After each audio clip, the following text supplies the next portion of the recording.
For 50 years, the gates of the haunted valley never opened. Every wolf who entered disappeared forever. Then one winter morning the impossible happened. The ancient gates slowly creaked open, and hundreds of giant white wolves walked out in complete silence. None of them looked angry. None of them looked wild. They moved as if they were protecting someone. Then she appeared. The same Omega the Alpha King had chained before the entire kingdom. The woman everyone believed had died the day she was banished into the cursed valley. Only she was no longer broken. She wore a white crown no one had seen for generations. The white wolves lowered their heads as she passed, and standing beside her was a little boy with silver eyes that looked exactly like the Alpha King's. The kingdom fell silent. The Alpha who had sentenced her to death could barely breathe, because the woman he had rejected had returned as the last queen of a forgotten royal bloodline. But that was not the most terrifying part. The white wolves were not following her because she had survived the haunted valley. They were following her because they believed she was their rightful ruler. Now the Alpha King faced an impossible choice: bow before the woman he betrayed, or lose his kingdom to the queen who walked out of the place no one had escaped for 50 years. The execution square had never been so quiet. Thousands of wolves stood shoulder to shoulder beneath a gray winter sky as snow drifted slowly through the air and settled over the black stone courtyard. No one spoke. No child cried. Even the banners hanging from the towering walls barely moved in the freezing wind. Every eye was fixed on the young woman, standing in the center of the square, with iron chains wrapped around her wrists. Her silver blonde hair was tangled from days inside a prison cell. Blood stained the edge of her torn dress, where rough guards had dragged her across the castle floor. Yet she refused to lower her head. Her icy blue eyes searched only one face, the face of the man who had once promised she would never stand alone. Alpha King Darius Blackthorn stood above everyone on the royal platform. His black armor reflected the pale winter light, while a dark fur cloak rested across his broad shoulders. He looked every bit the fearless king the kingdom admired. Strong, unshakable, untouchable. Yet beneath that cold expression something flickered inside his gray eyes each time they met Lyra's gaze. It lasted only a heartbeat before disappearing behind the mask of duty. Lyra swallowed the lump rising inside her throat. She remembered another winter morning years ago, when they had met beside a frozen river. He had smiled then. He had reached for her trembling hand and whispered that the moon goddess had blessed him with the gentlest mate in the world. Back then she believed no force could ever stand between them. Now the same man looked at her as though she were nothing more than a stranger. The royal advisor stepped forward and unrolled a long scroll. His voice echoed across the silent square. Lyra Ashwood, you stand accused of murdering the unborn heir of the future Luna through dark poison and forbidden magic. You have betrayed your Alpha King and your pack. Your crimes demand the highest punishment under royal law. A wave of whispers swept through the crowd. Some people glared at her with hatred. Others looked away, unable to meet her eyes. Not one voice rose to defend her. Lyra slowly lifted her chained hands. I did not kill anyone. Her voice was soft but clear enough for every person to hear. I have never touched poison. I begged them to let me help her. I tried to save the child. No one answered. The silence hurt more than any wound. Standing near the throne, Celine Voss pressed a hand against her chest. Tears rolled down her cheeks, as though grief still consumed her. She looked beautiful, even while pretending to break apart. She lowered her eyes. Please stop lying, Lyra. Her voice trembled perfectly. You were jealous because the kingdom loved me. You wanted my child to become yours. The crowd gasped. Someone shouted traitor. Another threw a small stone that struck Lyra across the shoulder. Within seconds dozens followed. Pebbles, snow, rotten fruit, insults. Each one hit harder than the last. Lyra closed her eyes for only a moment, not because of the pain, because she could not understand why the people she had spent years healing now looked at her with such hatred. She had cared for their wounded children. She had treated sick wolves through freezing nights. She had asked for nothing in return. Yet kindness disappeared quickly when fear arrived. She slowly looked back toward Darius. Please, just look at me. Not as your king. As the man who knows me. Tell them I would never do this. His jaw tightened. For one dangerous second it seemed he might step down from the platform. Instead he remained still. The royal priest approached, carrying an ancient silver blade used only during mate rejections. The entire square held its breath. The priest bowed before Darius. "Your Majesty." Once spoken, these words cannot be taken back. Darius closed his eyes, only for a heartbeat. When he opened them again, every trace of warmth had vanished. His voice rolled across the square like distant thunder. "Lyra Ashwood, by my authority as Alpha King, I reject you as my fated mate." Pain exploded through Lyra before the final word had even faded.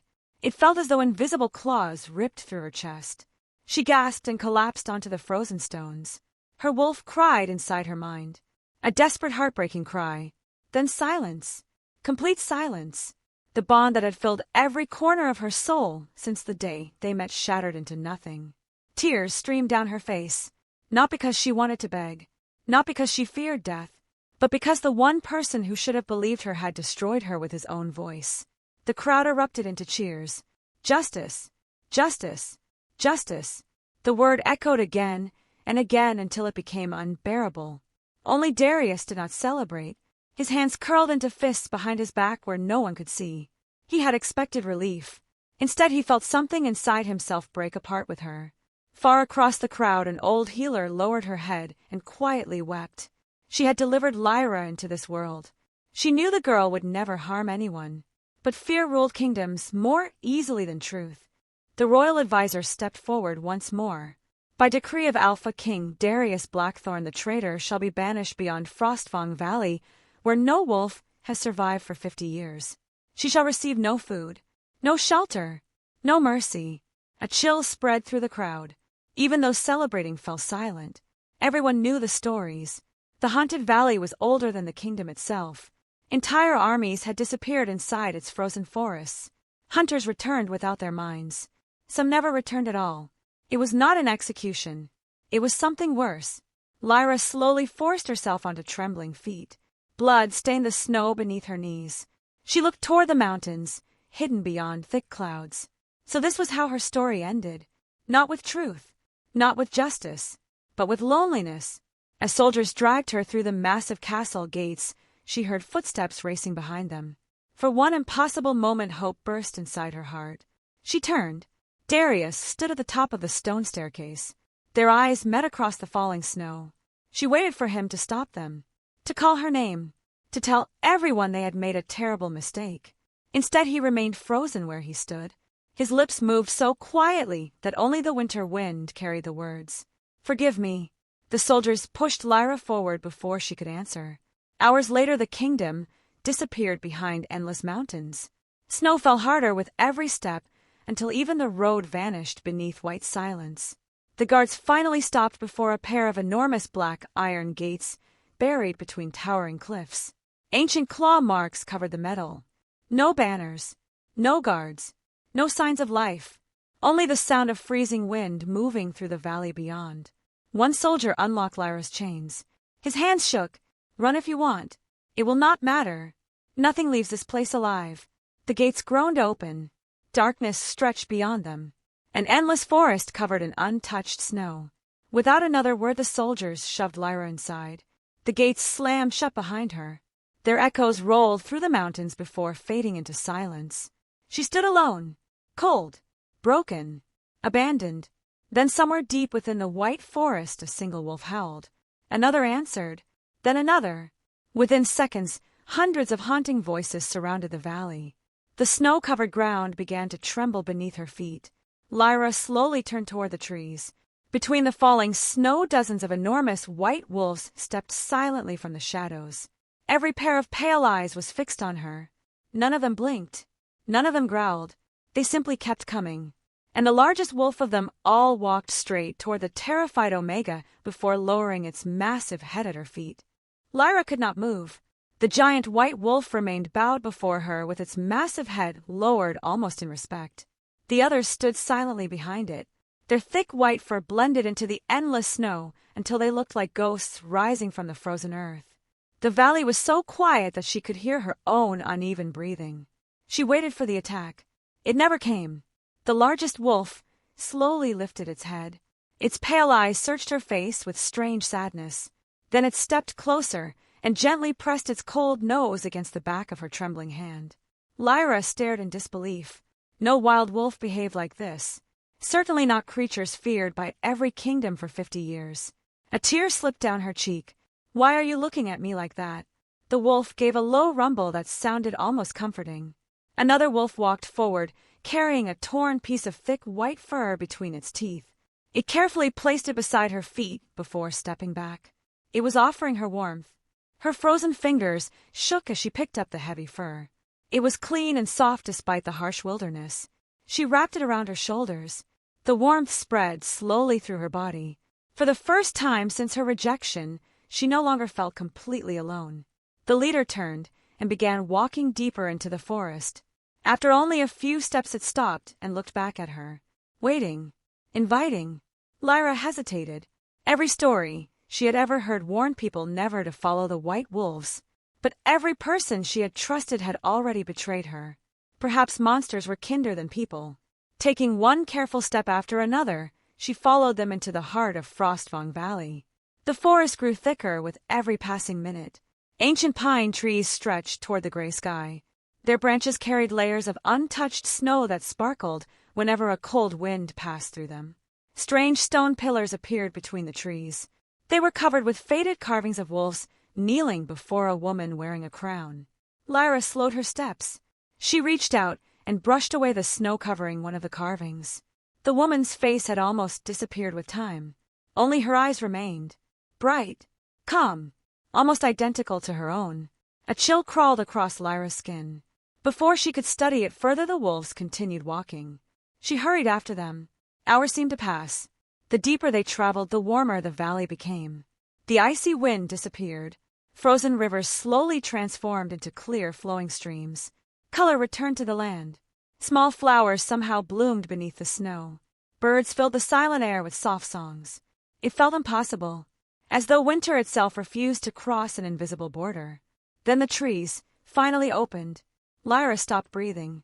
Hidden beneath towering cliffs stood an entire city. Not ruined, not abandoned, alive. Massive stone halls rose proudly from the valley floor. Ancient bridges crossed crystal rivers. Thick smoke drifted from dozens of chimneys. White wolves walked peacefully beside men and women dressed in pale gray, cloaks trimmed with white fur. Children laughed as they played beside enormous wolves twice their size. No fear, no chains, no hatred, only peace. Lyra stared with wide eyes. This place should not exist. An old horn echoed across the valley. Every person stopped what they were doing. One by one they turned toward her. Silence spread through the city. Then something unbelievable happened. Every single person slowly lowered to one knee. No one spoke. No one questioned. Even the wolves bowed their heads. Lyra looked behind herself, thinking someone important had entered. No one stood there. The respect was meant for her. "I think you have been waiting for the wrong person," she whispered. An elderly man stepped through the gathered crowd. His long white hair reached his shoulders. A deep scar crossed one side of his weathered face. Despite his age, he stood tall with quiet strength. The leader of the wolves walked to him and lowered its head once again. The old man smiled. At last, his voice carried both relief and sorrow. "Our queen has finally returned home." Lyra immediately stepped back. "You are mistaken. My name is Lyra Ashwood. I am only an Omega." The old man shook his head slowly. "No, child. That is only the name the outside world gave you." He stepped closer without threatening her. "I am Eirik Frostmane, guardian of the First Moon Kingdom. For 50 years, we have protected this valley while waiting for the last daughter of the royal bloodline." His eyes filled with emotion. "We have been waiting for you." Lyra stared at him. Nothing made sense anymore. "There is no royal blood in me. My parents were simple healers." Eirik looked toward the mountains. "That is what they wanted you to believe." Before Lyra could ask another question, a sudden wave of dizziness struck her. The exhaustion of the past days crashed over her body. Her vision blurred. The snow beneath her feet seemed to disappear. Strong hands caught her before she fell. "Do not fight it," Eirik said gently. "You are finally safe." Safe. The word sounded unfamiliar. She had forgotten what it meant. When Lyra opened her eyes again, warm firelight danced across a wooden ceiling. A thick blanket covered her body. The scent of fresh herbs filled the quiet room. Outside a window, snow continued falling across the peaceful valley. For several long moments, she simply listened. No chains, no shouting, no accusations, only silence. An elderly woman entered carrying a bowl of steaming soup. She smiled kindly. "Drink slowly, dear child. Your body has nearly frozen from hunger." Lyra accepted the bowl with trembling hands. The warm broth soothed her aching body. She had not realized how desperately hungry she truly was. The woman watched her with gentle eyes. "You have your mother's smile." Lyra froze. "You knew my mother." The woman nodded. "Very well." Tears gathered in her eyes. "She was our princess." The bowl slipped from Lyra's hands. It shattered across the wooden floor. "No, that cannot be true. My mother died when I was little. She was never a princess." The woman closed her eyes. That is the story the outside world was allowed to hear. The truth was buried beneath blood and lies. Before she could continue, Eirik entered the room. His expression had changed. The calm guardian now looked deeply concerned. "Scouts have returned. Someone has crossed the outer mountains." Lyra looked toward him in confusion. "No one enters this valley. That is what the kingdoms believe." Eirik nodded slowly. "Exactly. Which means whoever is searching already knows this place exists." The room fell silent. The peaceful valley suddenly felt far more fragile. Eirik walked to the window and looked toward the distant snowy cliffs. "Our enemies have begun moving sooner than we expected." Lyra tightened the blanket around herself. "Who is searching for me?" Eirik did not answer immediately. Instead, he looked directly into her eyes. Because the answer would change her life forever. Then another sharp pain twisted through Lyra's body. She placed a hand against her stomach as the strange feeling grew stronger. The elderly healer rushed to her side. Her experienced hands gently rested against Lyra's abdomen. A smile slowly appeared on the old woman's face. Then the smile turned into complete astonishment. She looked at Eirik with trembling eyes. "She is not alone." The room became perfectly still. The healer looked back at Lyra and whispered words that stole every remaining breath from her lungs. "You are carrying the Alpha King's child." The words echoed through the quiet room long after the old healer had spoken them. "You are carrying the Alpha King's child." Lyra sat frozen beneath the thick blanket. Her fingers slowly covered her stomach as if she expected to feel another heartbeat beneath her own. Only a few days earlier she had stood in the execution square believing her life was over. Now she was being told that another life had quietly begun inside her. Her eyes filled with tears. "No, that cannot be true." The healer gently smiled. "A mother knows the signs even before the body speaks them. I have delivered hundreds of children in this valley. I have never been wrong." Lyra lowered her head. The memories came rushing back. The peaceful nights she had shared with Darius before darkness entered their lives.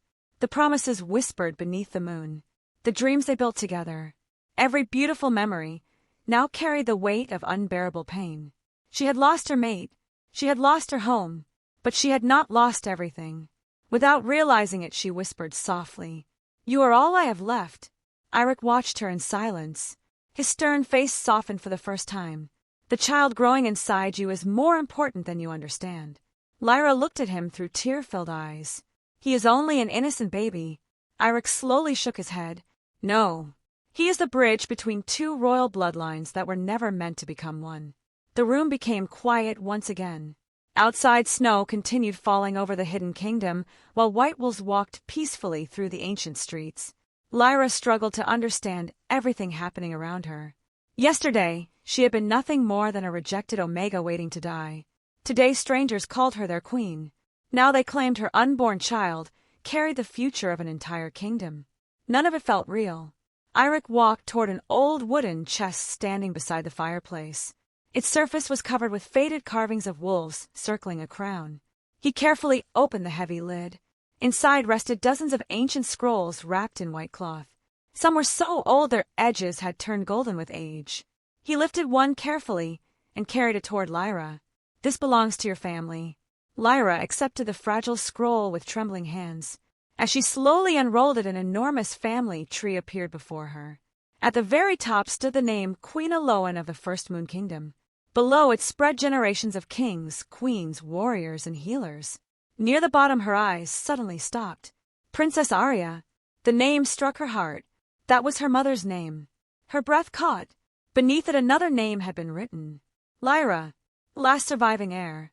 Her fingers began shaking. This cannot be true. My mother never spoke of any kingdom. Eirik looked into the dancing fire. Because she was never allowed to. 50 years ago your grandfather ruled the first Moon Kingdom with wisdom and honor. The White Wolves protected every village across these mountains.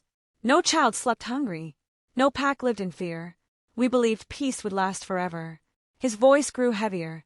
Then another royal family grew afraid of our strength. They feared a kingdom they could never control. So they chose betrayal instead of war. Lyra slowly looked up. Who betrayed us? Eirik closed his eyes. The ancestors of Alpha King Darius Blackthorn. Silence crashed over the room. It felt heavier than stone. Lyra stared at him, unable to breathe. No, Darius would never. Eirik gently interrupted. Darius was not born when it happened. He carries no blame for the sins of his blood. But his family destroyed yours. Your grandfather was murdered. Your grandmother disappeared. The palace burned. Your mother escaped carrying you beneath her heart. She erased her own name to keep you alive.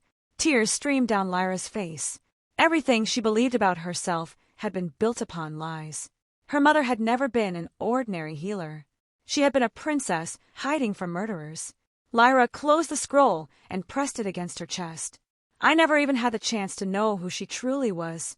Eirik nodded sadly. She loved you enough to let history forget her. That was her final sacrifice.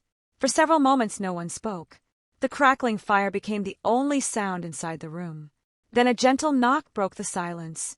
A young girl entered carrying fresh bread and warm milk. She smiled brightly at Lyra. Everyone in the valley is preparing a welcome feast. They have waited their entire lives to meet you. Lyra blinked in surprise. For me. The girl nodded excitedly. Every child here grew up hearing stories about the lost princess who would one day come home with the blessing of the White Wolves. Before Lyra could answer, the girl hurried away, laughing with joy. Lyra looked helplessly toward Eirik. They expect too much from me. I do not know how to rule anyone. I could not even save myself. Eirik stepped closer. The greatest rulers are not those born wearing crowns. They are the ones who understand suffering. The people do not need perfection.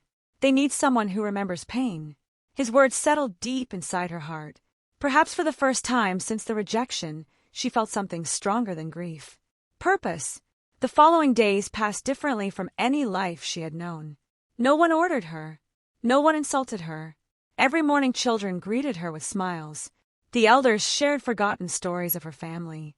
The White Wolves followed her everywhere she walked. At first she found it strange. Soon it became comforting. One afternoon she wandered beyond the village toward a frozen lake surrounded by towering cliffs. The surface reflected the pale winter sky like polished glass. She knelt beside the water. For the first time she truly looked at herself. The frightened Omega staring back had already begun to disappear. There was still sadness in her eyes, still grief, but beneath it something stronger had quietly awakened. Footsteps crunched softly behind her. Eirik approached, carrying a long wooden box. He placed it gently before her. Your mother asked me to protect this until you returned. Lyra slowly opened the lid. Inside rested a simple silver crown unlike anything she had imagined. It was elegant, ancient, beautiful, not decorated with jewels, only carved white wolves running together beneath a full moon. She reached toward it.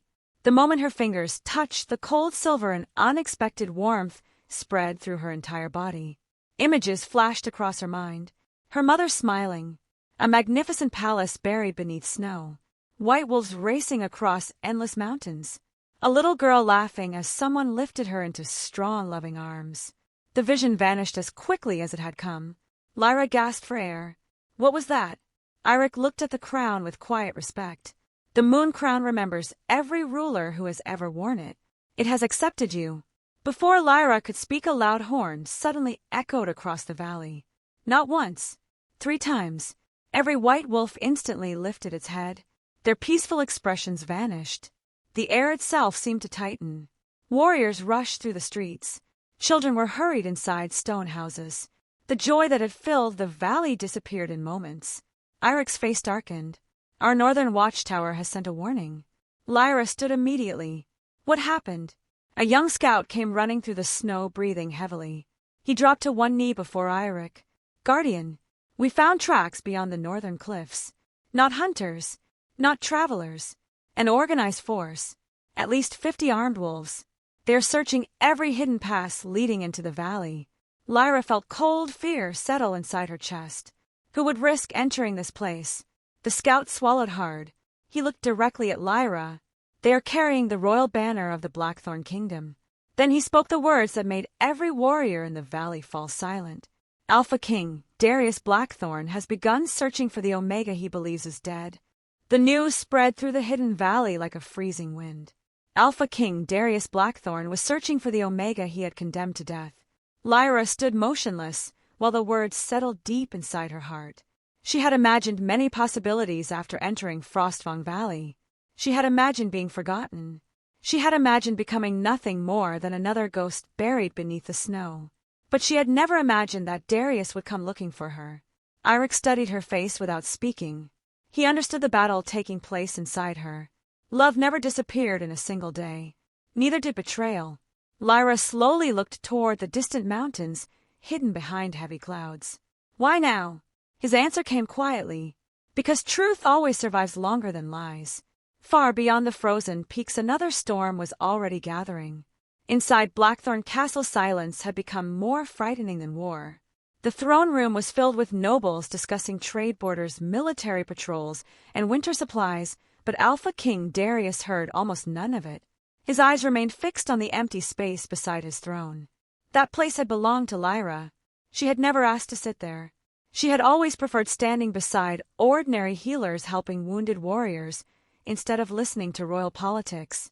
Now the place remained empty every single day. The emptiness followed him everywhere. The council meeting finally ended. The nobles bowed before leaving the hall. Only General Rowan remained behind. He had served the royal family since Darius was a young prince. He watched his king carefully. You have not slept again. Darius gave a tired smile. Was it that obvious? Rowan nodded. You are becoming careless. A tired king makes dangerous decisions. Darius slowly walked toward the enormous window overlooking the snowy kingdom. Children laughed in the streets below. Merchants opened busy market stalls. Life continued. Yet his own world had stopped moving the moment Lyra disappeared beyond Frostfang Valley. Without turning around, he spoke quietly. Tell me something honestly, Rowan. Do you believe she was guilty? The old general remained silent longer than expected. Finally he answered. I believe what the evidence showed. Back then. Darius closed his eyes. Back then. Those words echoed painfully. Everything had changed since then. Witnesses had begun disappearing. Royal records had vanished from the archives. Several guards who transported the poison had mysteriously died before questioning. Too many accidents. Too many convenient deaths. Too many unanswered questions. His heart had begun asking questions his mind refused to ignore. A loud knock interrupted the silence. A young captain hurried into the chamber, carrying a sealed leather pouch. Your Majesty, our investigators found this hidden beneath the healer's quarters. Darius accepted the pouch. Inside rested a small silver bracelet. His breath stopped. He recognized it immediately. Months earlier, he had personally fastened that bracelet around Lyra's wrist during the Moon Festival. Inside its clasp, tiny letters had been engraved. Forever yours. His fingers tightened around it. How did this reach the healer's quarters? The captain lowered his head. The old healer admitted someone forced her to hide it. She claimed Lady Selene ordered her never to speak of it. Darius slowly lifted his eyes. His voice became dangerously calm. Bring the healer. Immediately. Less than an hour later, the elderly healer stood trembling before the throne. She had spent years serving the royal family. Now fear filled every line of her face. Darius stepped down from the throne until only a few feet separated them. No guards moved. No nobles interrupted. Only silence remained. He held up the bracelet. Who ordered you to hide this? The old woman burst into tears. I never wanted to betray her. Please forgive me. Lady Selene threatened my grandchildren. She said they would disappear if I told anyone the truth. Darius felt cold anger spreading through his chest. What truth? The healer struggled to breathe. The poison found beside Lady Selene never belonged to Lyra. It was placed there after the attack. I saw one of Lady Celine's servants carrying it into the room. I wanted to speak, but they threatened my family. The throne room seemed to grow colder. Darius stared at the old woman, unable to speak. His worst fear had become reality. Lyra had told the truth. Every word. He remembered her standing in chains, her desperate eyes searching only his face. Tell them I would never do this. Instead of believing her, he had destroyed the bond they shared. His legs suddenly felt weak. He turned away before anyone noticed. Leave us. Everyone quietly obeyed. The heavy doors closed behind them. Only Rowan remained. For several long moments, Darius said nothing. Then, without warning, he struck the stone pillar beside him. The sound echoed through the empty hall. Blood ran across his knuckles. Another blow followed. Then another. Rowan caught his arm before he could strike again. Enough. You cannot punish yourself forever. Darius pulled away. I rejected an innocent woman before the entire kingdom. His voice cracked for the first time. She begged me to trust her, and I chose lies. His breathing grew uneven. If she is dead, then I killed her myself. Rowan had no answer, because the king had spoken the truth. Night fell across the kingdom. Darius wandered alone through the silent castle until his feet carried him toward the old healing gardens. Snow covered every flower bed. Only one small wooden bench remained visible beneath the moonlight. Lyra had loved this place. Whenever court life became too heavy, she escaped here to care for injured birds and abandoned wolf pups. He slowly sat on the frozen bench. Everything reminded him of her. The way she laughed when snow landed in her hair. The way she smiled at strangers. The way she always believed broken things deserved another chance. His chest tightened. He had given everyone mercy except the woman who deserved it most. A soft voice interrupted his thoughts. You miss her. Darius looked up. His younger sister Lyra stood nearby, wrapped in a thick winter cloak. She walked closer and quietly handed him a folded blanket. You have been coming here every night. He accepted the blanket without speaking. Lyra sat beside him. Do you remember what Mother always said? Darius looked toward the stars. Which part? She smiled sadly. Truth walks slowly, but it always arrives. He lowered his head. It arrived too late. Maybe. She looked directly into his eyes. But you are still breathing. That means your story is not finished. Hope returned only for a heartbeat before disappearing again. Unless she is already dead. The words barely escaped his lips. Lyra reached into her cloak. There may still be hope. She handed him a weathered piece of cloth. Scouts found this yesterday near Frostfang Valley. Darius unfolded it carefully. His heartbeat quickened. It was part of Lyra's gray cloak. The fabric had fresh stitching unlike anything she owned before. Someone had repaired it. His eyes widened. Dead people did not mend torn clothes. Rowan entered the garden almost running. Your Majesty, we questioned the soldiers who escorted Lady Lyra to Frostfang Valley. One has finally spoken. Darius rose immediately. What did he say? Rowan met his gaze. He swears they heard hundreds of wolves howling after abandoning her. Not screams, not fighting, only wolves. Then absolute silence. None of them found a body. None of them entered the valley, because they were too terrified. For the first time in months, something stronger than grief entered Darius's heart. Hope. Small. Fragile. Dangerous. But alive. He turned toward the frozen mountains rising beyond the kingdom. His voice carried the quiet certainty of a man who had finally found a purpose greater than his crown. Prepare the royal scouts. We leave at dawn. Rowan hesitated. Your Majesty. No one who enters Frostfang Valley ever returns. Darius never looked away from the distant mountains. Then I will become the first. Far beyond those snow-covered peaks, Lyra stood upon the ancient watchtower beside Eirik, watching the same moon hanging above the valley. Neither of them noticed the lone figure hidden among the northern cliffs. Wrapped in a dark cloak, the stranger lowered a spyglass after watching Lyra for several long moments. A cruel smile slowly spread across the hidden observer's face. Then the mysterious watcher disappeared into the storm, carrying one terrifying secret. Someone outside the valley had finally discovered that the lost princess was alive. The first light of dawn spread gently across Frostfang Valley. Golden sunlight slipped over the snow-covered peaks and poured into the hidden kingdom like warm honey. The frozen river shimmered beneath the morning sky, while hundreds of white wolves gathered in complete silence around the ancient stone courtyard. They were not restless. They were waiting. Lyra stepped out from the wooden hall, wrapped in a white fur cloak that rested gracefully over her shoulders. Her silver blonde hair moved softly with the mountain breeze. The fear that once lived inside her eyes had not completely disappeared. It had simply changed. It had become determination. The wolves immediately stood, not because anyone commanded them, because they chose to. Eirik watched from the top of the stone steps. He smiled quietly. The valley has already accepted you. Now you must learn to accept yourself. Lyra looked across the gathered wolves. I still do not understand why they trust me. I have done nothing to earn this. Eirik slowly descended the steps. Trust is never built in a single day. Sometimes it waits inside blood long before a child is born. These wolves remember promises made generations ago. Their loyalty belonged to your family before you ever took your first breath. One enormous white wolf slowly walked toward Lyra.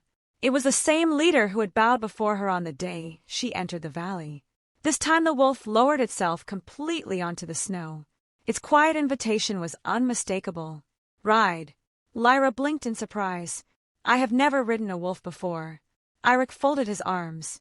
Then today becomes another first. Carefully, she placed one hand against the wolf's thick fur.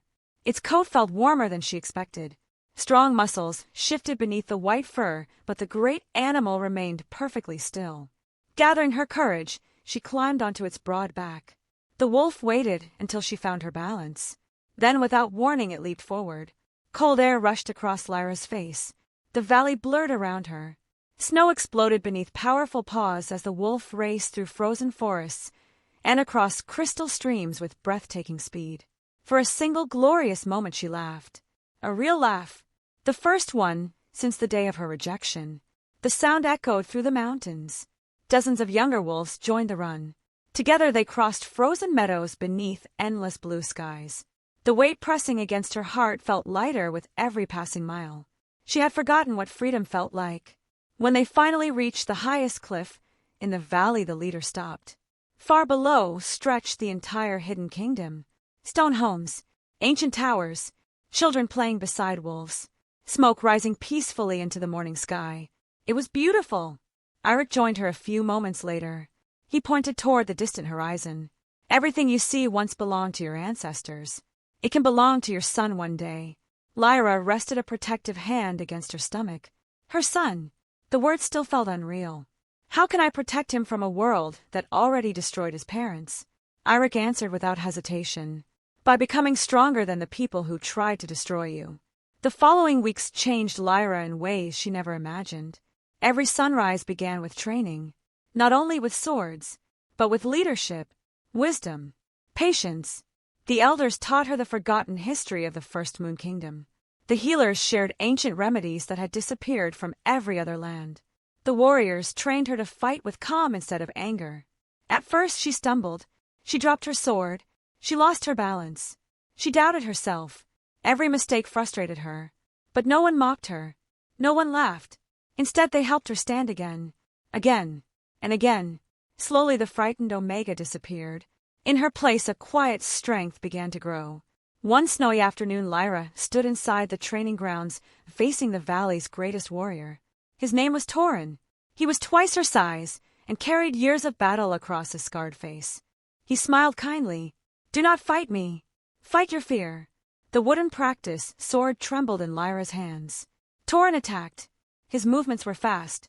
She barely blocked the first strike. The second knocked her backward into the snow. She stood immediately. Again. Torin smiled. This time she lasted longer. Again she fell. Again she stood. Hours passed beneath the falling snow. Bruises appeared across her arms. Her breathing became uneven. Still she refused to quit. Finally Torin swung one last time. Instead of retreating, Lyra stepped forward.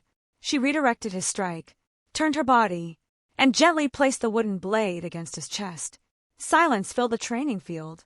The watching warriors stared in disbelief. Then Torin slowly laughed.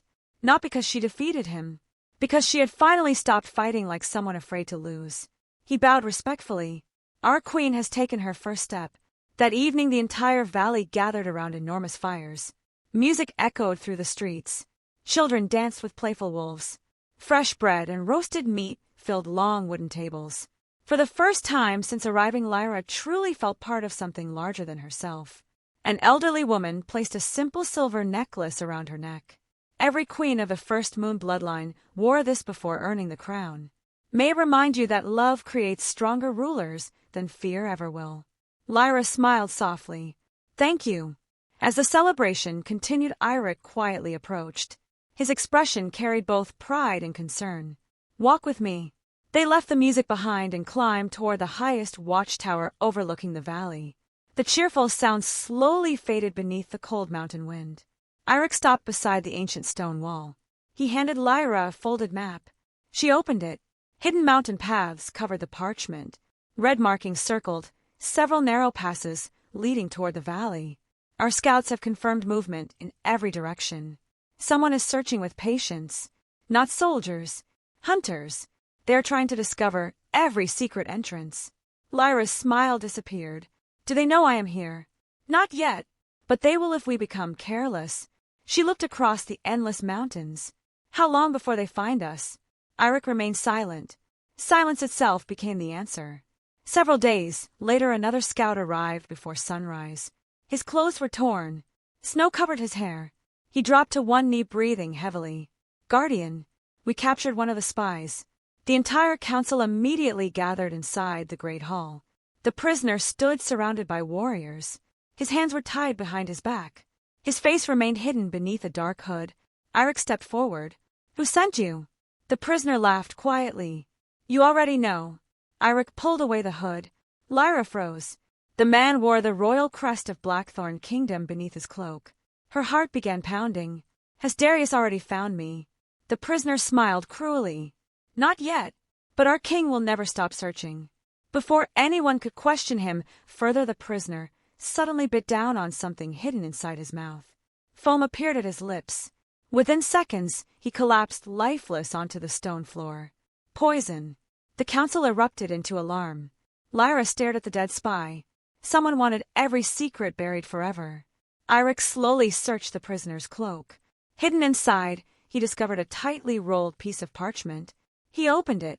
His face immediately darkened. Lyra stepped closer. What is it? Without speaking, Eirik handed her the message. Her eyes raced across the page. The words were written in hurried black ink. Find the surviving princess before the Alpha King reaches her first. Kill both mother and unborn child if necessary. Leave no heir alive. Lyra felt the world spin beneath her feet. The enemy was no longer hunting only her. They already knew about her baby. Before anyone could recover, another horn echoed from the northern cliffs. This time it sounded different, longer, urgent. A young warrior burst through the doors, almost unable to breathe. Guardian, a second army has entered the mountains. They are carrying the royal banner of Alpha King Darius. But they are not alone. Behind them marches another force flying black banners that belong to no kingdom we have ever seen. Two armies were now racing toward the same hidden valley, one searching to save her, the other coming to erase her bloodline forever. The warning horns continued echoing through Frostfang Valley until every mountain seemed to answer them. The peaceful kingdom that had welcomed Lyra with warmth transformed in a single morning. Blacksmiths hammered fresh steel from sunrise until darkness.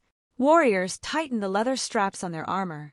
Mothers gathered frightened children inside the oldest stone halls. Even the white wolves moved differently. Their ears stayed alert. Their eyes watched every snowy ridge. They sensed danger long before human eyes could see it. Lyra stood at the highest balcony of the ancient palace with one hand resting gently upon her stomach. Cold wind lifted strands of her silver blonde hair as she looked beyond the endless mountains. Somewhere beyond those frozen peaks, Darius was searching for her.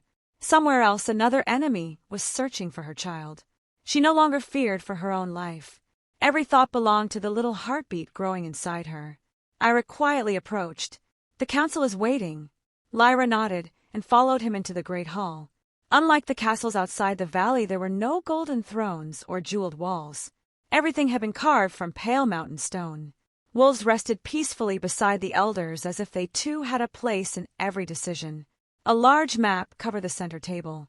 Red stones marked the enemy. White stones marked the hidden guards. Eirik pointed toward the northern pass. Our scouts counted nearly 100 warriors carrying the Blackthorn banner. Then his finger moved farther east. This force is different. They hide their faces. They travel only after sunset. They leave no campfires behind. Lyra studied the map. They do not want to be seen. Exactly. Eirik looked at everyone around the table, which means they know someone is watching them. One elderly warrior slowly folded his arms. If the Alpha King finds this valley first, then every secret we protected for 50 years will disappear. Another elder shook his head. If the Second Army finds us first, then there may be no valley left to protect. Silence settled over the room. For the first time, Lyra stepped forward before anyone else could speak. Then we stopped waiting. Every face turned toward her. She looked at the frightened people who had accepted her without question. These people had protected her when the rest of the world had abandoned her. Now it was her turn. We strengthen every hidden entrance. No child leaves the inner village. No warrior fights alone. And no scout risks his life without support. Her calm voice filled the hall. Fear divides people. We will not allow that to happen here. The elders exchanged surprised glances. Only weeks earlier she had arrived as a broken Omega. Now they were listening to her like a queen. Later that afternoon, Lyra walked through the village with several children following behind her. One little girl carried a basket filled with fresh bread. A young boy held the paw of an enormous white wolf, almost twice his height. Despite the coming danger, laughter still lived inside the valley. The children refused to surrender their joy. The little girl looked up at Lyra. Will the bad people find us? Lyra knelt until their eyes met. Not if brave hearts stay together. The child smiled. Like the wolves. Lyra nodded. Exactly like the wolves. As they continued walking, something suddenly caught Lyra's attention. The leader of the White Wolves had stopped beside an old stone monument almost hidden beneath snow. The great wolf stared at it without moving. Curious, Lyra brushed away the thick layer of ice covering the ancient stone. A carving slowly appeared. It showed a queen standing beside a giant white wolf while holding a small child in her arms. Above them were only a few simple words. The child shall unite what hatred divided. A strange warmth spread through Lyra's chest. She gently touched the carving. Almost immediately, another memory flashed before her eyes. A woman's gentle voice. A lullaby. Strong hands lifting her into the air. Then a man wearing black armor. His face remained hidden. Steel flashed. Blood covered the snow. The vision disappeared. Lyra stumbled backward. Eirik caught her before she could fall. What did you see? She struggled to breathe. I remembered someone. A woman singing. Then soldiers. Someone was killed. Eirik's expression darkened. The valley is beginning to awaken your forgotten memories. There are still truths hidden inside you. That evening, heavy snow covered every rooftop.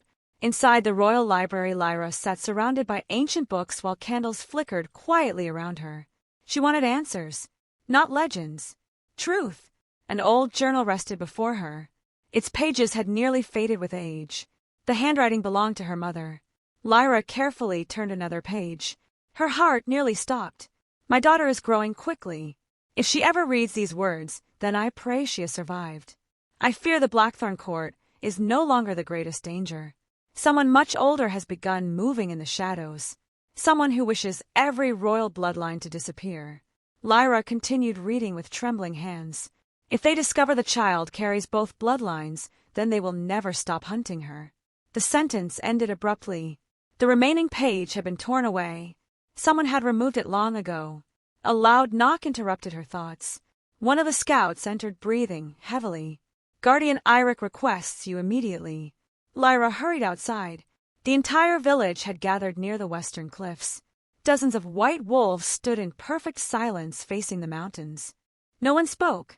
Even the wind seemed to pause. Far below, a single rider slowly appeared through the falling snow. The rider wore the black armor of Blackthorn Kingdom. He carried no weapon in his hands, only a white cloth tied to a spear. A sign of peace. The rider stopped at the edge of the valley. He never crossed the invisible border. Eirik narrowed his eyes. That is General Rowan, Darius's oldest friend. Lyra remembered him. He had always treated her kindly inside the castle. Rowan raised his voice. I come alone. I ask permission to speak. After a long silence, Eirik nodded. 2 warriors escorted Rowan inside the valley. The old general looked around with open disbelief. The hidden kingdom. It truly exists. His eyes finally found Lyra. For several moments he simply stared. Then relief filled his weathered face. You are alive. Lyra remained calm. Barely. Rowan lowered his head. His Majesty never stopped looking for you. She answered quietly. He stopped believing me long before he started searching. Pain crossed Rowan's face. He deserves those words. But he also deserves the truth. He reached inside his cloak and removed a sealed royal letter. The king asked me to place this only in your hands. Lyra accepted it without speaking. The royal seal had already been broken by the cold mountain air. Slowly she unfolded the letter. The handwriting belonged to Darius. Every word had been written by his own hand. Lyra, if this letter reaches you, then the moon goddess has shown me more mercy than I deserve. I know the truth now. I know you were innocent. No apology can erase what I did. No punishment will ever equal the pain I caused you. I do not ask for forgiveness. I only ask for one chance to stand between you and the people who still wish to harm you. If you refuse to see me, I will leave. If you command me never to search again, I will obey. But if you are alive, then please allow me to know that the woman I failed still breathes beneath the same sky. Lyra lowered the letter. Tears quietly filled her eyes. Not because she had forgiven him, because every word sounded real. For the first time since the rejection, she believed Darius truly understood what he had destroyed. Before anyone could speak, another scout came racing down the mountain path. His face had turned completely pale. Guardian, the eastern watchtower has fallen. Everyone turned toward him. The young warrior struggled to catch his breath. The Black Banner army attacked before sunrise. Every guard at the tower is dead. They are no longer searching. They already know the hidden road leading into Frostfang Valley. The peaceful silence shattered. The enemy was no longer outside the mountains. They were already coming. The bells of Frostfang Valley rang without stopping. Their deep voices rolled across the mountains like thunder, warning every soul that peace had finally come to an end. Snow drifted through the cold morning air while warriors rushed toward the eastern walls. Mothers pulled frightened children into underground shelters carved beneath the oldest stone halls. Every white wolf stood facing the same direction. Their thick white fur moved gently beneath the freezing wind. Not one of them looked afraid. They looked ready. Lyra climbed the eastern watchtower beside Eirik. From the highest wall, she could finally see them. Thousands of black figures moved slowly across the white mountains like a dark river cutting through fresh snow. Black banners snapped violently in the wind. Horses pulled heavy wagons filled with weapons. Armored soldiers climbed the frozen cliffs with terrifying discipline. At the center of the army rode a man covered from head to toe in black armor. Even from that distance his presence felt cold, not cruel, empty, as though mercy had never existed inside him. Eirik narrowed his eyes. They have finally shown themselves. Lyra kept staring at the approaching army. Who are they? Eirik answered quietly. The Shadow Order. The oldest enemy this kingdom has ever faced. They do not conquer kingdoms. They erase them. Lyra slowly turned toward him. Why? Eirik looked across the endless snow. Because every ruler can be challenged. Every kingdom can rise again. But a bloodline that disappears is gone forever. That has always been their purpose. To make certain no royal family survives long enough to unite the wolves. Lyra instinctively placed both hands over her stomach. Then they are not hunting me. They are hunting my child. Eirik did not deny it. Far below the valley gates opened. General Rowan rode forward beneath a white banner. Behind him nearly 100 Blackthorn warriors waited without drawing their swords. Darius had kept his promise. He had not crossed into the valley. He waited. Rowan looked toward the walls. The Alpha King requests permission to fight beside Frostfang Valley. He asks for nothing else. The council immediately erupted into argument. One elder struck his staff against the stone floor. Absolutely not. The Blackthorn family destroyed this kingdom once already. Another elder nodded. If we open these gates, we may lose everything. A younger warrior stepped forward. Without their soldiers, we may lose everything anyway. The hall filled with anxious voices. Old wounds collided with present danger. No one noticed Lyra, quietly leaving the chamber. She walked alone toward the ancient temple of the first moon, standing at the highest point of the valley. Snow covered its broken steps. Time had worn away much of its beauty, yet something inside the temple still felt alive. She entered slowly. Ancient stone wolves surrounded a single empty throne carved from white marble. Above it hung the silver moon crown, the same crown that had accepted her. Lyra stood beneath it. For a long time she simply closed her eyes. I do not know how to save them. Her whisper disappeared into the silence. I could barely save myself. The valley trusted me before I believed in myself. Now everyone is looking toward me again. Please, if my mother can hear me, if my ancestors still watch this place, show me what kind of queen they hoped I would become. Silence answered. Then something unexpected happened. A small white wolf pup wandered into the temple. It could not have been more than a few months old. Instead of running toward the crown, it walked directly to Lyra. It gently rested beside her feet, completely fearless. Lyra smiled through tears. You trust me too. The tiny wolf simply leaned against her leg. At that moment she finally understood. Leadership was never about removing fear. It was about protecting those who trusted you despite it. She slowly lifted the moon crown from its ancient place.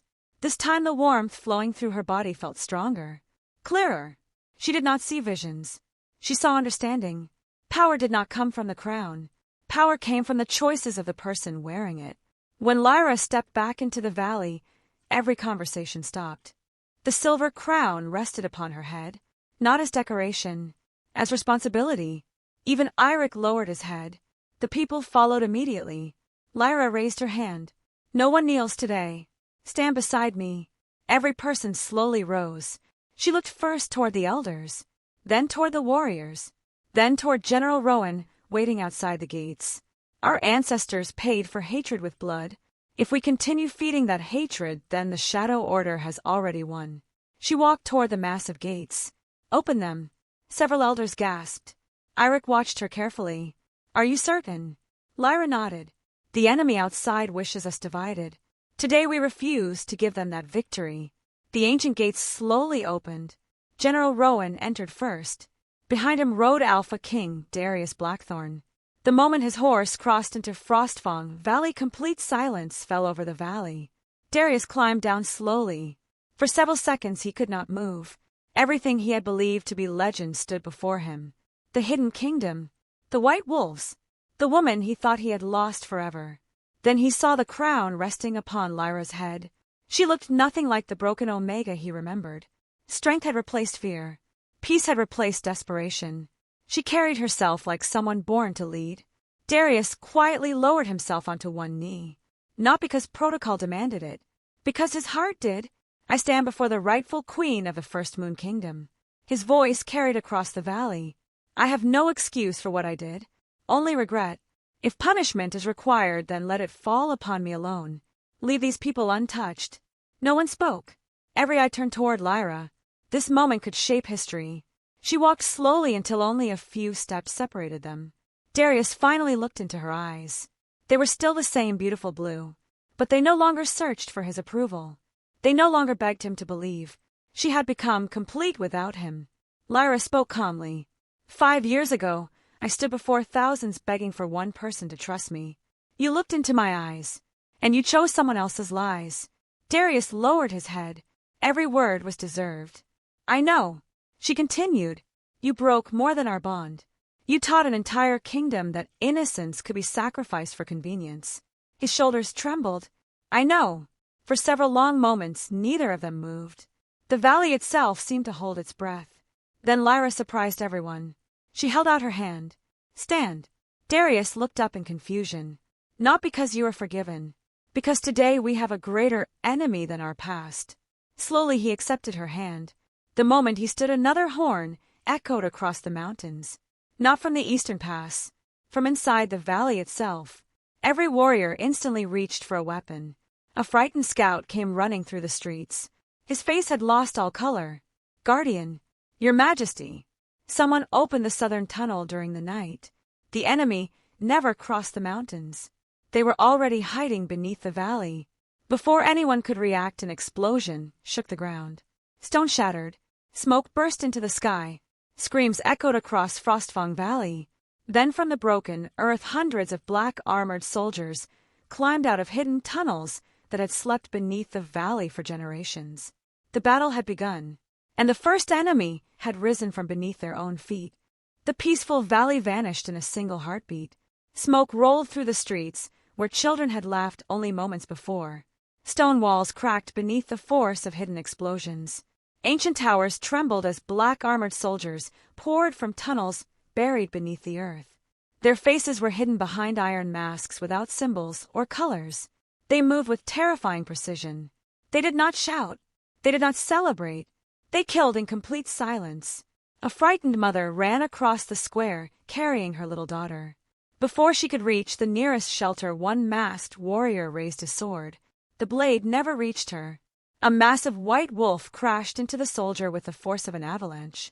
The warrior flew across the frozen ground before disappearing beneath powerful white jaws. Within seconds, hundreds of white wolves charged through the streets. Their thunderous footsteps shook the valley. Their deep howls echoed from every mountain. The hidden kingdom was no longer defending itself. It was fighting for its future. Lyra drew the silver sword resting at her side. Its polished blade reflected the burning buildings surrounding her. She looked toward the terrified families rushing toward safety. Protect the children. Her voice carried across the chaos. No warrior fights alone. No family is abandoned. Every white wolf answered with another powerful howl before racing toward the invading army. Darius stepped beside her without hesitation. His black armor was already stained with blood from the first clash outside the gates. He did not look at her. He simply spoke. "I will protect your left side."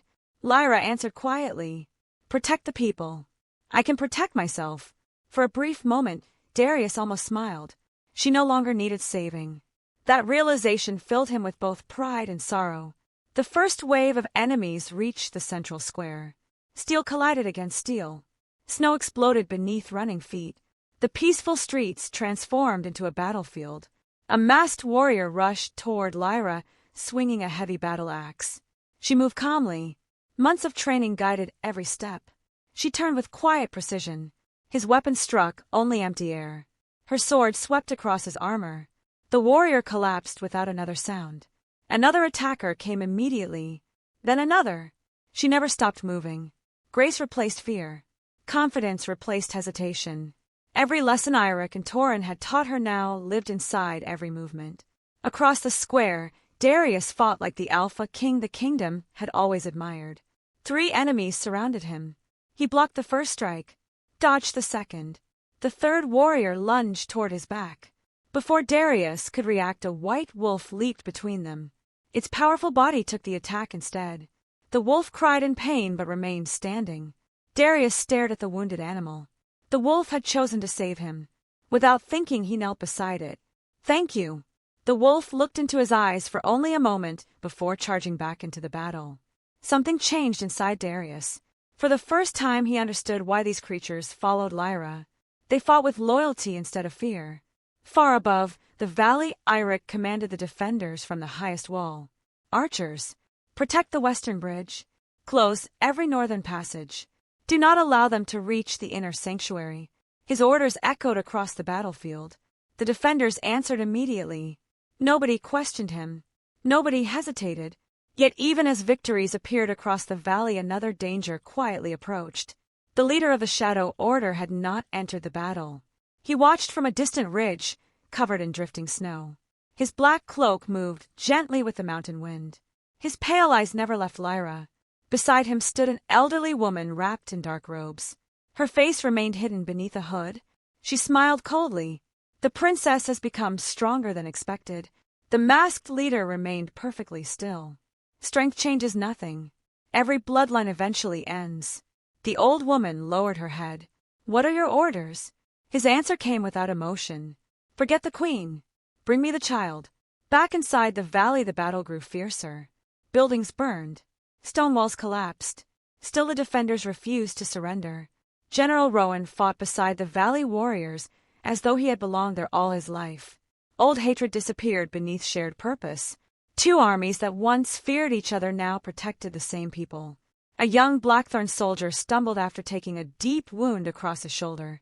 Before an enemy could finish him, one of the valley healers rushed forward. Without asking his name, without caring which kingdom he served, She saved him. The soldier stared at her with disbelief. Why would you help me? The healer smiled, gently while wrapping the wound. Because pain has no kingdom. Those simple words spread quietly among both armies. Old enemies began fighting like brothers. Everything the Shadow Order had hoped to destroy only became stronger. Suddenly another explosion shattered the eastern wall. A hidden tunnel burst open beneath the ancient temple. Smoke covered the entire courtyard. When it cleared, everyone froze. More than 200 fresh enemy soldiers climbed from beneath the earth. They had reached the sacred sanctuary. Eirik's face darkened. No, not there. Lyra immediately understood. The temple protected the oldest records of her bloodline. If those records burned, the truth of the First Moon Kingdom would disappear forever. She sprinted toward the temple. Darius followed without a word.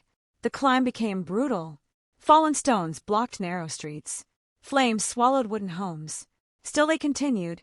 Halfway up the path, another group of masked warriors surrounded them. This time there was no room to escape. The battle became personal. Close. Brutal. Darius blocked a sword aimed at Lyra. She turned and disarmed another attacker before pulling a frightened child behind her. Their movements slowly became effortless, almost instinctive. Without speaking, they protected one another exactly as they once had years before. Not as mates, as partners, as equals. They finally reached the temple steps. The doors had already been broken open. Inside, ancient scrolls lay scattered across the floor. Several masked soldiers searched desperately through the royal archives. One warrior held an old leather journal, the same journal written by Lyra's mother. He raised a torch. Lyra's heart stopped. No. She rushed forward with desperate speed. The soldier smiled beneath his iron mask. Then he dropped the burning torch toward the journal. Before the flames could touch it, a white blur shot through the air. The leader of the White Wolves crashed into the attacker. The journal slid safely across the stone floor. The great wolf stood protectively over it. Blood covered its white fur from dozens of wounds. Still it refused to step back. Lyra gently picked up the journal. Thank you. The wolf looked at her once, then suddenly collapsed. A deep spear wound pierced its side. Lyra dropped to her knees beside the loyal guardian. Tears filled her eyes. Please stay with me. The wolf weakly pressed its head against her hand exactly as it had on the day they first met. Its breathing slowed, then stopped. Silence surrounded them. Even Darius lowered his head. The guardian that had protected generations of queens had given its final breath, protecting the last one. A deep howl echoed across the valley. Every white wolf lifted its head toward the sky. It was not a cry of defeat. It was farewell. Before anyone could recover, the ground beneath the temple suddenly began shaking. The ancient stone floor cracked apart. A circle of pale silver light slowly spread beneath Lyra's feet. The moon crown resting upon her head became warm, then brighter, not glowing with magic, but reflecting the pale light rising from beneath the ancient temple itself. Eirik stared in disbelief. His voice barely escaped his lips. The chamber of the first moon. After centuries, it has finally awakened. Then the broken stone floor slowly opened, revealing a hidden staircase descending into darkness, where the oldest secret of the First Moon Kingdom had waited in silence for generations. The hidden staircase descended deep beneath the mountain, where no sunlight had touched the stone for centuries. Cold air drifted upward, carrying the scent of ancient earth and forgotten history. The battle still raged above the valley, but down here another silence waited.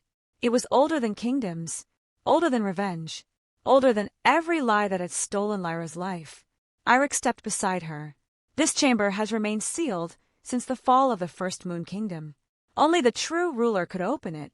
Lyra tightened her grip around her mother's journal. Then every answer has been waiting here. Without another word, she began walking downward. Darius followed one step behind.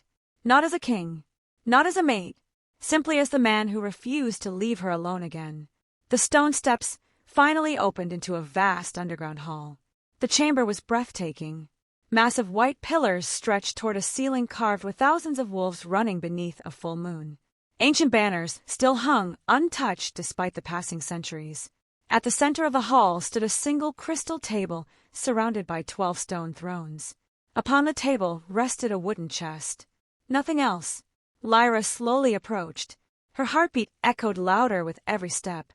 She placed both hands upon the old chest, though it felt strangely warm, almost familiar. When she lifted the lid, she found no treasure. No jewels. No weapons. Only one sealed letter. Across the front were written 4 simple words. For my granddaughter Lyra. Her hands began trembling. She carefully broke the ancient seal. The handwriting belonged to a man she had never met. Yet somehow every word felt like home. My precious child, if these words have reached your hands, then I was unable to protect the family I loved. Do not waste your life chasing revenge. A queen who rules through hatred only creates another generation of sorrow. Protect those who cannot protect themselves. Forgive only when forgiveness creates peace. Fight only when there is no other road. Remember that a crown is never a reward. It is a promise. Lyra wiped away quiet tears. She had searched for strength. Instead, her grandfather had left her wisdom. Then another folded document slipped from inside the letter. Heir unfolded it. His eyes widened. This is the original peace treaty. Darius looked closer. The document carried 2 royal seals. One belonged to the First Moon Kingdom. The other belonged to the earliest Blackthorn King. Heir spoke slowly. Your ancestors were never enemies. They were allies. Silence filled the chamber. Darius stared at the faded signatures. Then who destroyed both kingdoms? A calm voice answered from behind them. I did. They turned instantly. The leader of the Shadow Order stood at the entrance of the chamber. Black armored soldiers surrounded every exit. The old woman wearing dark robes stood beside him. The masked leader slowly removed his helmet. His face was lined with age. His silver hair reached his shoulders. His cold eyes carried no kindness, only endless ambition. Heir recognized him immediately. Malachar. The old man smiled. It has been many years. You are older. Heir answered quietly, yet still alive. Malachar stepped farther into the chamber. Kings always believed they ruled the world. They never understood who truly controlled history. When 2 royal bloodlines united, they became impossible to manipulate. So I destroyed that alliance. One kingdom blamed the other. Hatred replaced trust. Exactly as I planned. Lyra felt anger burning inside her chest. You murdered innocent families. Malachar remained calm. Sacrifices build stronger empires. Darius slowly drew his sword. Not today. Malachar smiled. Today especially. His eyes moved toward Lyra's stomach. The child dies first. The chamber exploded into violence. Shadow soldiers rushed forward. White wolves charged from hidden passages beneath the stone floor. They had secretly guarded the chamber for generations. Steel crashed against steel. The ancient hall shook beneath the fury of battle. Darius fought directly toward Malachar. Years of guilt, regret, and anger flowed through every strike. Malachar moved with surprising speed despite his age. Their swords collided again and again. Across the chamber, the old woman lunged toward Lyra with twin daggers. You should have died in the valley. Lyra stepped aside. Months of training guided every movement. She caught the woman's wrist. Twisted sharply. One dagger slipped free. The attacker smiled strangely. You fight well. Just like your mother. Lyra froze. You knew her. The brief hesitation almost cost everything. The woman attacked again. Before the blade could reach Lyra, another figure stepped between them. Heir, the dagger buried deep into his side. Blood spread across his white cloak. Lyra cried out. Heir. He smiled despite the pain. A guardian protects his queen. Always. With one final burst of strength, he pushed the assassin backward. A white wolf finished the attack before the woman could rise again. Across the chamber, Darius and Malachar continued their brutal duel. Malachar suddenly laughed. Even if you defeat me, the kingdoms will never trust each other again. Darius looked toward Lyra, then back at the old man. You are wrong. He lowered his sword. Malachar blinked in confusion. Instead of striking, Darius stepped backward. Lyra, this ends with you. The choice belongs to the true queen. Every warrior stopped. Every wolf grew still. Even Malachar waited. Lyra slowly walked forward. She remembered her grandfather's letter. Do not waste your life chasing revenge. She looked directly into Malachar's cold eyes. You spent your entire life teaching kingdoms to hate. Today your greatest failure begins. She raised her voice. Not to the enemy. To everyone. The First Moon Kingdom forgives the Blackthorn Kingdom. Gasps echoed through the chamber. Darius closed his eyes. Tears quietly filled them. Lyra continued, "The war between our bloodlines ends here. No child will inherit our pain. No family will carry our hatred." Malakar's calm expression finally cracked. "No, you cannot." She looked at him peacefully. "I already have." The shadow soldiers slowly lowered their weapons. They had followed fear for generations. Now they watched two broken kingdoms choose peace instead. One by one, swords fell onto the stone floor.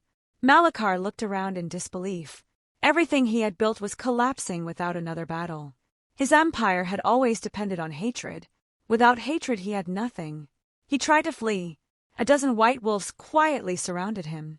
This time there would be no escape. Days later the snow finally settled across Frostfang Valley. The fires had been extinguished.